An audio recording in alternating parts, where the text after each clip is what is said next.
Part 2. శివోదాత శివో భోక్త శివసర్వం ఇదం జగత్. ఇచ్చేవాడు శివుడే, పుచ్చుకునేవాడు శివుడే, ఇచ్చి పుచ్చుకునే ప్రక్రియకు సాక్ష్యము శివుడే. ఆయన గొప్ప దాత. మార్కండేయుడికి అమరత్వాన్ని ప్రసాదించాడు. అర్జునుడికి పాశుపతాన్ని బహుకరించాడు. బాలుడైన ఉపమన్యుడికి ఏకంగా పాల సముద్రాన్నే రాసిచ్చాడు. బోలాశంకరుడు కాదన్నదెప్పుడు, లేదన్నదెవరికి? కాశీ నగరం కూడా తన యజమాని సద్గుణాలనే పుణికిపుచ్చుకుంది. వచ్చిన వారికి వచ్చినట్టుగా భక్తి, జ్ఞాన, వైరాగ్య, మోక్షాలను ప్రసాదిస్తూనే ఉంది.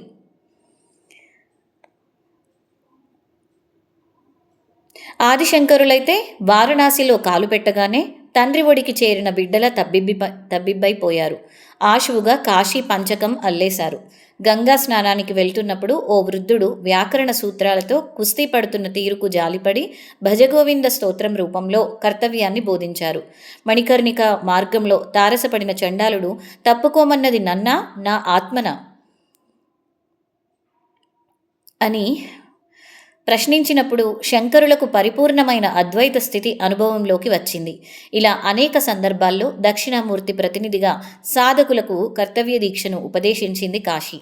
శివతత్వంలో నిర్మోహత్వము ఓ భాగమే. కాశీయాత్ర మనిషిలోని మోహపు పొరల్ని తొలగిస్తుంది. యాత్రికులు ఆ క్షేత్రంలో కాయో పండో వదిలిపెట్టి వెళ్ళాలన్నది నియమం. నిజానికి మనం వదులుకోవాల్సింది కాయం మీద మమకారాన్ని, అంటే శరీరం మీద మమకారాన్ని, ఫలాపేక్ష మీద ఆసక్తిని. కాశీలోని సందుగొందులు రణక్షేత్రంలో పద్మవ్యూహాన్ని తలపిస్తాయి. పాదచారిని తికమక పెడతాయి. ఓ పట్టాన్న గమ్యాన్ని చేరుకోలేము. కాశీలో వెళ్ళిన తోవను గుర్తుపెట్టుకోవడం కంటే శతావధానం చేయడమే సులభమనేవారట చెల్లపిళ్ళ వెంకట శాస్త్రి. ఆ మాటకొస్తే శివపదము ఆ ఇరుకిరుకు వీధులంతా సంక్లిష్టమైందే. మనలోని అరిషడ్వర్గాలు ఆధ్యాత్మిక సాధనకు అవరోధాలు సృష్టిస్తుంటాయి. పరమేశ్వరుడు పరీక్షలు పెడుతుంటాడు. అవన్నీ దాటుకెళ్తేనే పరమాత్మ సాక్షాత్కారం. ఆ ప్రయాణంలో పంచాక్షరి ఓ దిక్సూచి. గంగా తీరం. కాశీక్షేత్ర అధికారిక తీర్థం, ప్రవహించే పరబ్రహ్మం గంగ. ఆ ఉత్తరవాహిని అర్ధచంద్రాకారంలో వారణాసికి కంఠహారమైంది. ఇక్కడ 3 మునకలేసిన ముల్లోకాలలోని దివ్యక్షేత్రాలను దర్శించుకున్నంత ఫలమని చెబుతారు. దాదాపు 8 కిలోమీటర్ల మేర కాశీని ఆనుకుని ప్రవహిస్తోంది గంగ. ఆ పుణ్యనది ఒడ్డున 80 పైచిలుకు స్నాన వాటికలు వెలిశాయి.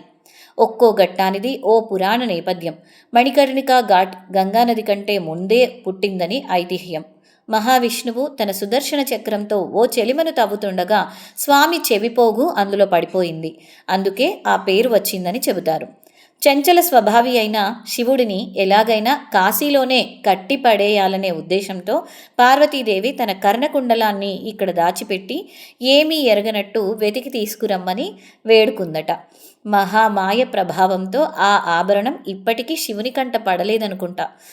భగీరథ ప్రయత్నంతో గంగావతరణం జరిగాక సరిగ్గా ఈ మార్గంలోనే ప్రవహించిన జాహ్నవి తన పుట్టుకకు సార్థకం చేసుకుంది. సత్యవ్రతుడైన హరిశ్చంద్రుడు కాపరిగా పనిచేసిన ప్రాంతం హరిశ్చంద్రఘాట్. చతుర్ముఖ బ్రహ్మ 10 అశ్వమేధ యాగాలు చేసిన చోటు దశాశ్వమేధ ఘాట్. దుర్గాదేవి శుంభ నిశుంభులను వధించిన స్థలం అస్సీఘాట్. పరమశివుడు రామచరిత మానస్ రచించమంటూ తులసీదాస్ను ఆదేశించిన ప్రదేశం తులసీఘాట్.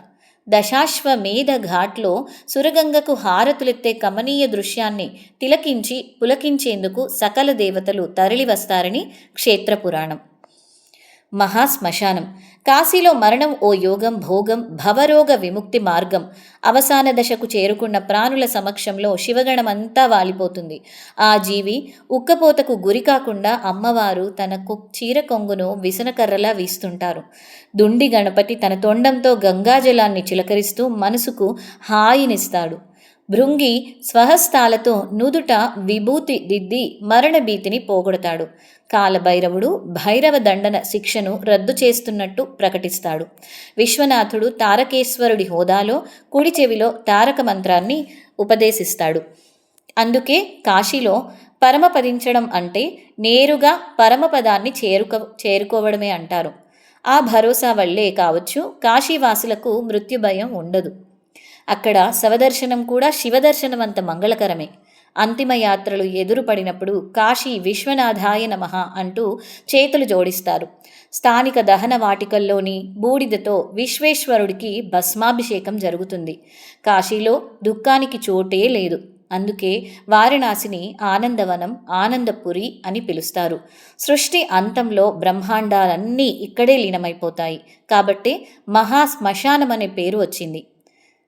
సహన కాశీ. కన్నప్పకు తప్పలేదు, సిరియాలుడిని వదల్లేదు. అల్లమ ప్రభువు తప్పించుకోలేదు. ఆ మహాభక్తులంతా అనేకానేక కఠిన పరీక్షలకు గెలిచినవారే. పరమశివుడి నిజ నివాసమైన కాశీక్షేత్రానికి కూడా కాల ప్రవాహంలో సంక్షోభాలు, సవాళ్లు ఎదురయ్యాయి. కుతుబుద్దీన్ ఐబక్, అల్లావుద్దీన్ ఖిల్జీ, షాజహాన్, ఔరంగజేబ్ ఇలా ఎంతోమంది పాలకులు కక్షగట్టినట్టు ప్రవర్తించారు. ముష్కర మూకలతో దాడులు చేసి ఆలయ సంపదల్ని కొల్లగొట్టారు.